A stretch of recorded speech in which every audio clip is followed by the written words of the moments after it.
Anyway, I threw up my fingers and I just went, "Back, Satan, back!" The two nurses burst out laughing, and I was going, "What in the hell is he talking about?" So I come back to Selma, and a few weeks later, I drove myself to the VA in Montgomery, Alabama.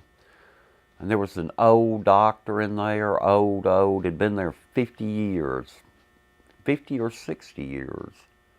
This old nurse comes in there with the two young ones, and she went, "We know you're sick, and we're going to take care of you." And they sent me to Birmingham, like the next day. The next day I was in Birmingham. So here we go with another operation.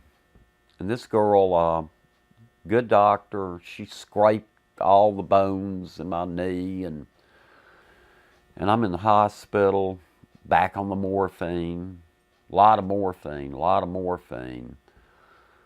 And I would get restless, and I would wander around the hospital, and every time I was doing the morphine and whatever else they were giving me.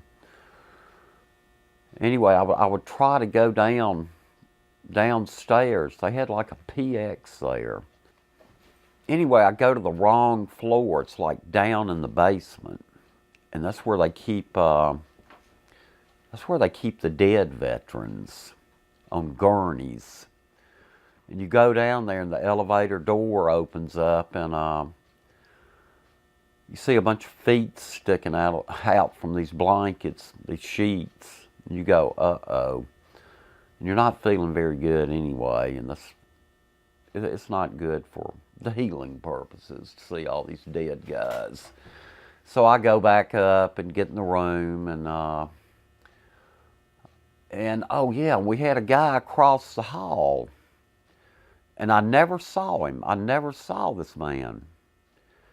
And I'd lay in my bed, and you could see all these terrible hillbilly people. I could spot them if I crawled down the end of my bed, and I could see them going in his room, and then the preachers started going in, and this guy would, I don't know, the preacher would go, this was like hillbilly stuff here. You have to understand this, you're not in cosmopolitan Chicago. And this guy, the preacher's going, "Confess!" And this guy's confessing about, he had drank a bottle of whiskey a day, run around on his wife, hated his children, and his children were there. It was pitiful, and pretty soon I'd just go start yelling, "Shut up!" And I would really be yelling at him. Of course, I was still doing morphine and everything, but I would have done it anyway. And one morning, the nurse comes in, and I said, "I see my buddy over there isn't confessing to anything." And she goes, "Oh no, he died about 2 or 3 in the morning." And I went, "Oh." But that rid of me of that problem anyway. The guy I'd never even seen, the guy that got Jesus right before he died anyway. So I guess he was, covered. And so once again, I finally get discharged from the hospital. Now years, we're talking 7 years have gone by now. And I come back here, and I'm okay for a little while. Then once again, started getting sicker and sicker and sicker, and back to the VA in Birmingham, which I can't say they have done me very, very good. They could have let me die. Nobody would have known why. So anyway, I go back to the VA, and they have found this fungus in my knee, and they have to kill it, but they almost kill you doing it.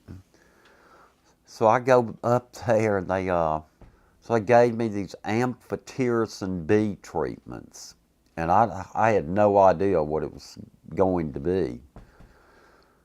But I found out real quick, and I wouldn't let anybody go with me up there.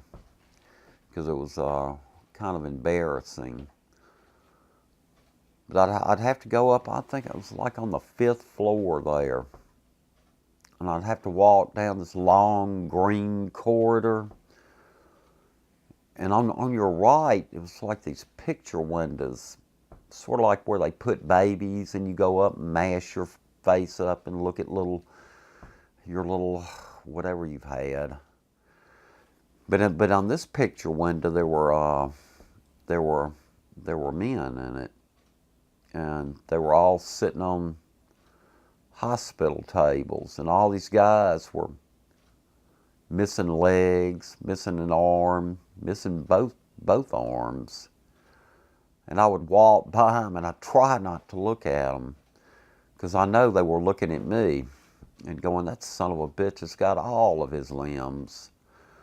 And I would just get by as fast as I could, which I could only shuffle at this time. And then I'd get to the amputation B room.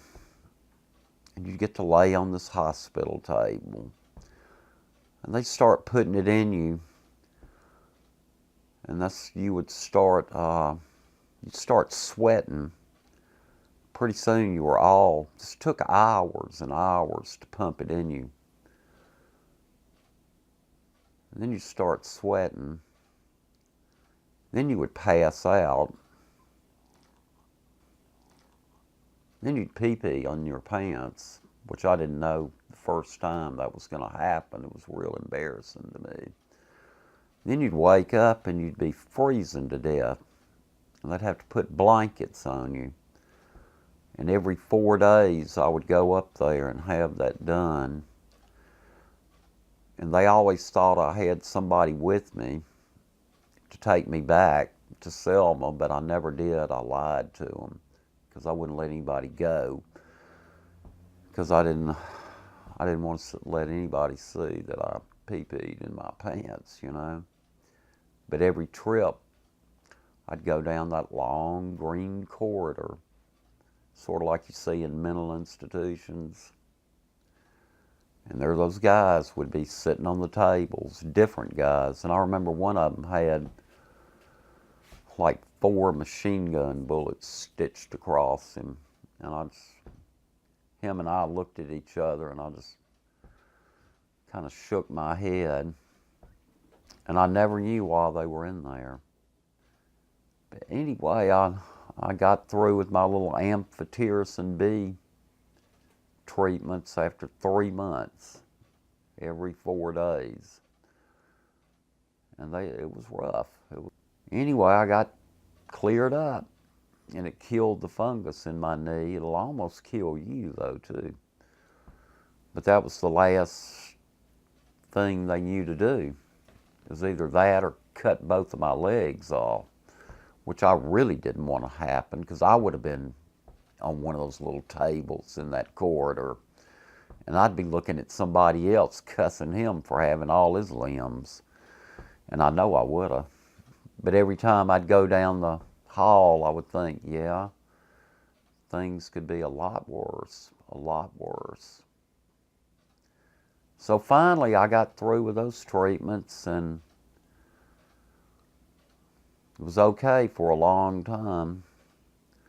And then my knee just was shot by then, and I couldn't sleep. I'd wake up 10 times a night in pain. And I can't take pain pills. They kind of make me crazy. They make anybody crazy. And so we got a knee replacement. After I'd been in so much pain, and I'd go to the VA, and they started giving me 100 lower tabs a month, which I took some. I took some of them. I was in such pain, but actually whiskey worked better. And the lower tabs, I had big stockpiles of them, so I started giving them away, and I had all kind of friends then.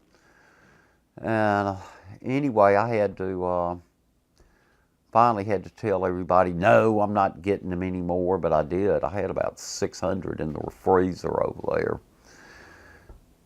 But this whole thing went on for 12 years, and it kind of took a toll out of me in every kind of way. But it all turned out good. Yeah. And the VA, I know the VA has been in the national news. It's all in my local paper all the time. But I can't say that they saved my life. And there was never any waiting times or whatever. They have always done me good. I'm grateful for them. And so is a lot of other veterans. They're a good thing. And that is it.